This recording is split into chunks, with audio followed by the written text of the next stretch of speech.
Hello everybody, today we're going to be talking about symbol animation. You can turn any drawn object into a symbol. You can turn sphere, squares, or any of these shapes. You can turn your drawing into a symbol. So if you select this, out here the object itself is you can manipulate the edges, you can manipulate the artwork. This here, this, you can grab half of it, rip it apart. So it's raw artwork. But if you grab it or you select it and you hit F8, choose graphic, and you can name it whatever you want. Drawing. You hit enter, and now it's an object. It's one single object. You can't edit this out here. You can only edit the object as a whole, moving around. If you want to edit the drawing, you double click it to go inside of the symbol, and now you can do whatever you want. In here, you have a whole new timeline just for this symbol.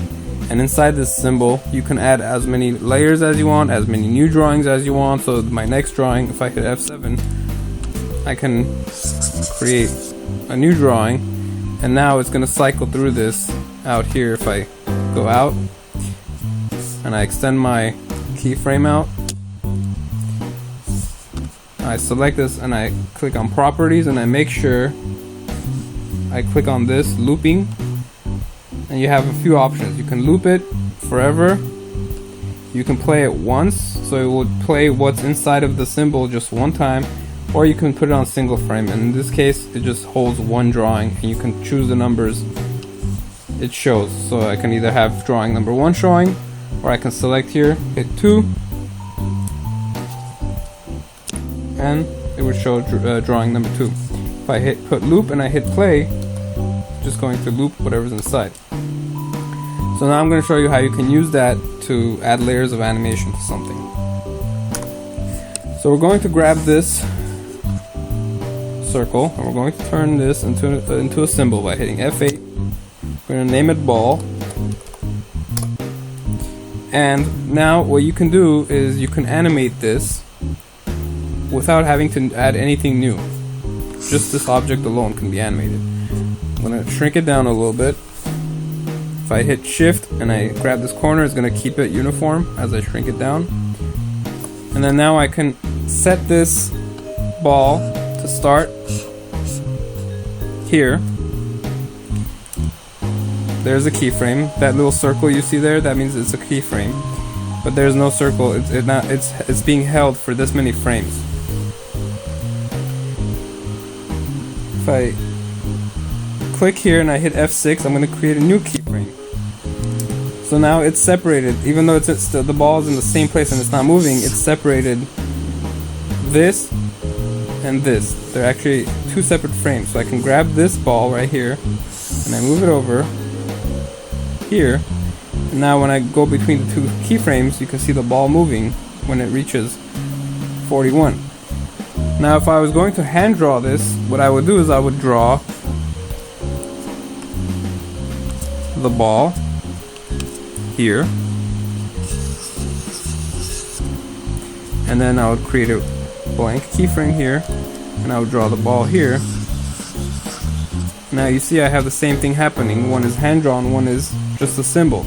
The difference here is if I want to add more drawings in between, which I'm going to want to do,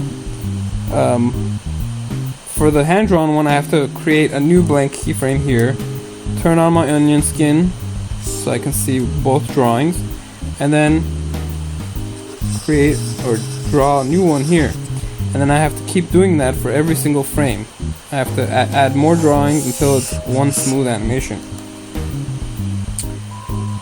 For the symbol, all I have to do is right click on the layer between these two keyframes, hit create classic tween, and now it's in between the two drawings. It's smoothed out the animation for me. I can play around with that timing. If I click on the tween, I open properties. Here you'll see something that says ease with a 0. I can open this menu up, and with this I can edit the timing. So let's say I want it to start fast and I want it to end slow. Click on the end point. This is the end point of the animation, and I drag this handle out. So you see this curve? That basically represents the movement and the timing of the ball.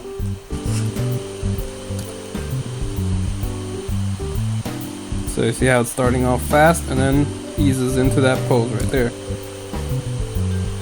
Or I can do the opposite. I can have it start slow and then speed up. So I'm going to take this back down to its original area, and then I'm going to grab this and I'm going to pull this down. Now the curve goes down like this, and if I do this, it will speed up even more at the end. And now I'm going to show you what you can do to add layers of animation to this ball. I'm going to get rid of the hand-drawn layer, and we're going to go inside of this symbol here. Now in here it's raw artwork, but I'm going to turn this also into a symbol. So you can actually go in as far as you want. You can keep going in, you can turn this into a symbol, ball, bounce. And then you can go in here and you can turn this into a symbol, and you can have different layers of animation happening all at once. For this, I'm going to grab the ball, and I'm going to change this pivot point here to the bottom. When you have the pivot point in the center and you rotate it, it rotates from the center. But I want to edit this ball so that this is the anchor point, so that I can have stretch, squash, and rotate, and it's anchored to the bottom of the ball. And then I'm going to add a new keyframe. I'm going to add a squash for the bounce. This one I'm going to take up. Actually, before I do that, I'm going to undo. I want to save this position, so I'm going to grab this. I'm just going to grab here and pull this over, and that's going to create a new keyframe with that same drawing. So it's basically duplicating it. Then I'm going to grab this and lift it up. And this one. So what I'm going to do is I'm going to have the ball bouncing and then settling into a stop. And I'm going to tween these just to see how the timing looks.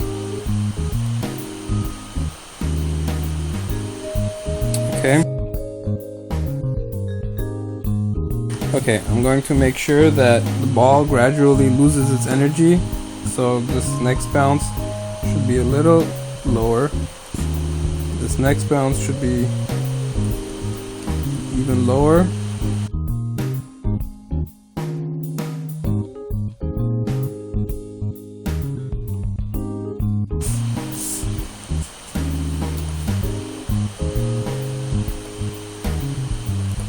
Now because I added a squash here, it's doing this little squash action. So I'm going to get rid of that by adding a... I'm going to grab this. Again, same thing. I'm going to grab, other than this where the circle is, anywhere you grab it's going to duplicate the drawing and you pull it over. I'm going to take it to one frame right before the squash, and I'm going to actually stretch it instead of squashing it. Oops. I accidentally went inside of the symbol. I'm going to stretch it. And I'm going to lift it up from the ground a little bit. So then it hits the floor. Boom. I'm going to add more stretch because it's losing volume. Boom. Like that. And if I add a tween,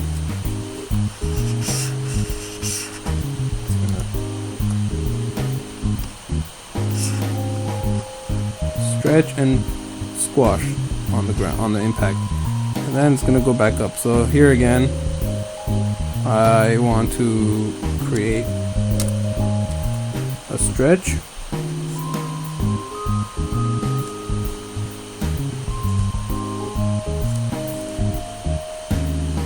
and lift it off the floor a little bit,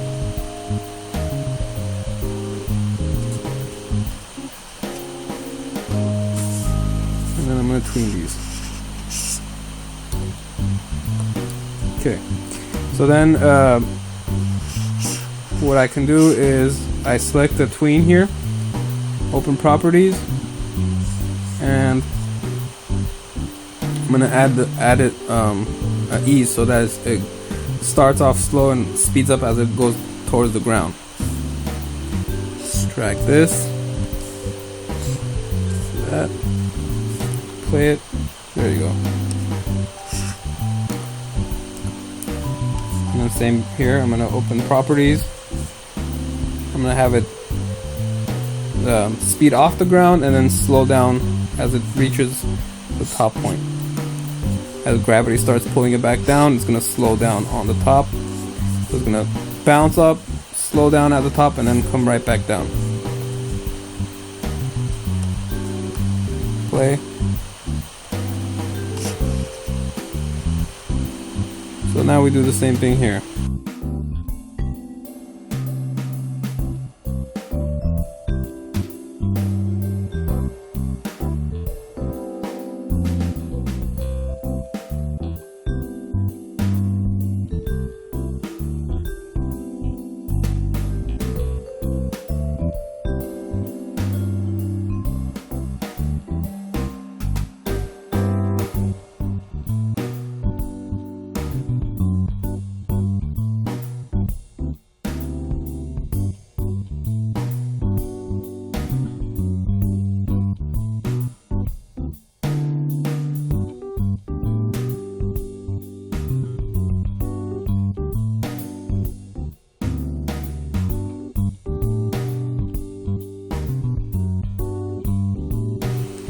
Okay, so now that I've added the bounce in here, if I hit play,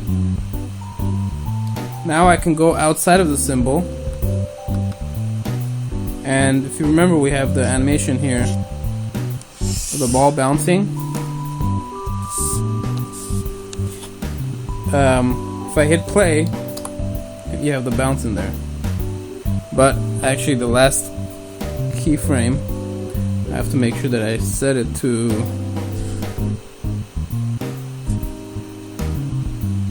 properties. Right now it's set on 1, so when it reaches frame 41, it shows drawing number 1. I want it to actually show drawing 40. And then another problem here is the bounce goes all the way to 47, but I have the movement of the ball ending at 41. So I'm gonna actually drag this out to 49.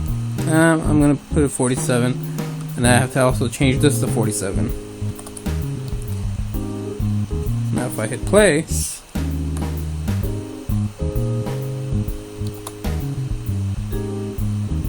now the only other problem I see is that the ball isn't traveling big enough of a distance for the bounces. So I'm actually gonna lengthen the bounce. No, it's a little better. Maybe a little bit more.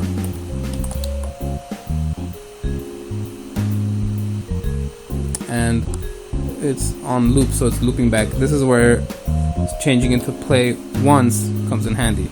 So now it's only going to play what's inside once and not loop back to the original keyframe. So if I extend this out here, it's just going to go to that spot and it's going to stop.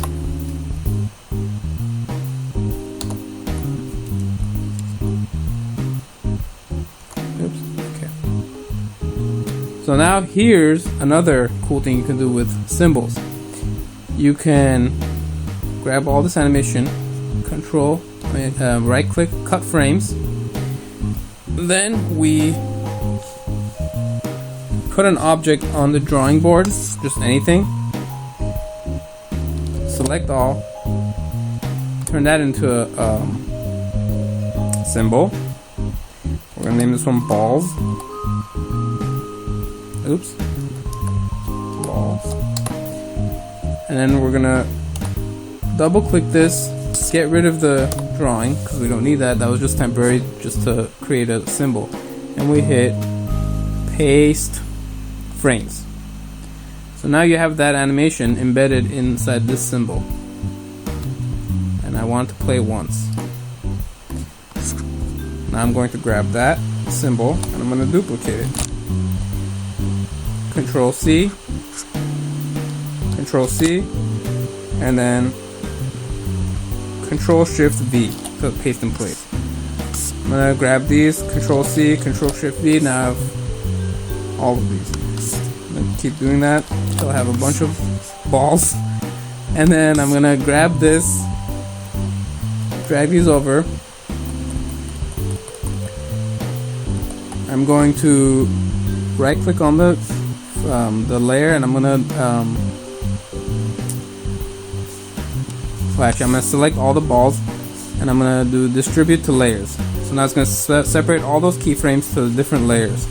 Now each layer is one ball, and then I'm gonna grab each animation and drag it forward a couple frames, drag this one back or forward a few frames, take this one all the way here, and what I'm doing is I'm offsetting the timing so that each ball is gonna act on a different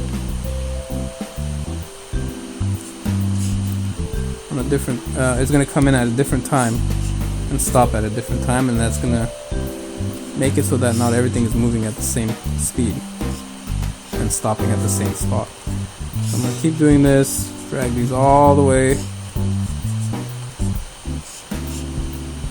just offset the animation throughout the whole thing, and now I hit play and you'll see. Actually, I want to grab all of them and drag them over to here so that they end up on the stage, and then start it over again, and there you go.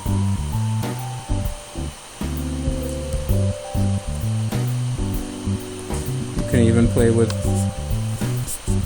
the sizes so they're not all in the same distance from the camera. One bigger. Actually, this one should be smaller because it's probably farther away. This should be bigger. Make this bigger. This bigger. Or just, different size balls. Okay. And then I can select a ball and I want to change the color. So if I change this ball to blue or green, you'll notice it's changing all of them. Or wait, if I go in here and I change this ball, it's going to change them all. So now they're all green. If I want to just do one of them, grab this, I hit swap. I'm gonna name this blue. I'm gonna go inside of this, and I'm gonna also change this to blue. Copy blue. Then I'm gonna go inside that and change this. Swap blue.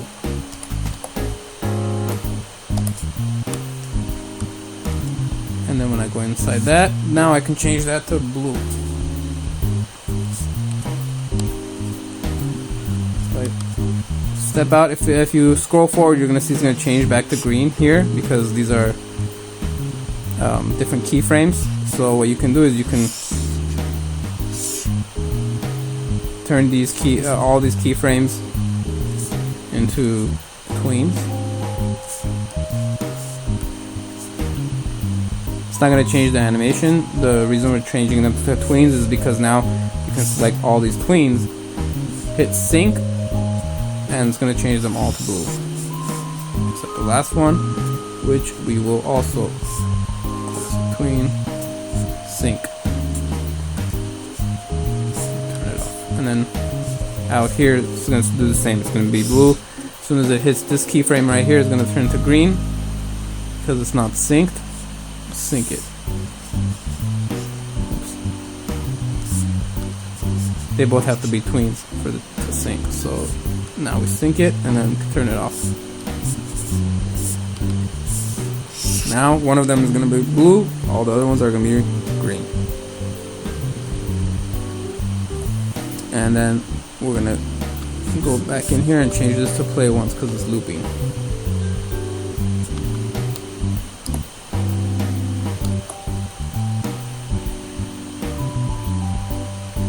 And it's still looping. Play once. Oh. The reason it's doing that is because I clicked on sync. Now I can turn off the sync. It's or I can leave it on, but all I have to do is I have to just make sure I change the first keyframe into a play once, because it's syncing all that down the line. And that's about it. Let me know if you have any questions, if you have any specific things you want me to cover, if there's some stuff you didn't get or if it was kind of confusing and you want me to clarify, let me know. Oh, and the reason they're disappearing like this is because after I drag them forward, some of them keep going and some of them stop, so I can just grab or find the last keyframe or the last frame, select the layer and just hit F5 so they all end at the same time, and then that way you won't see any blank images popping up or drawings disappearing. Alright, thank you for watching. Please like, share, subscribe, let me know what you think, and see you next time.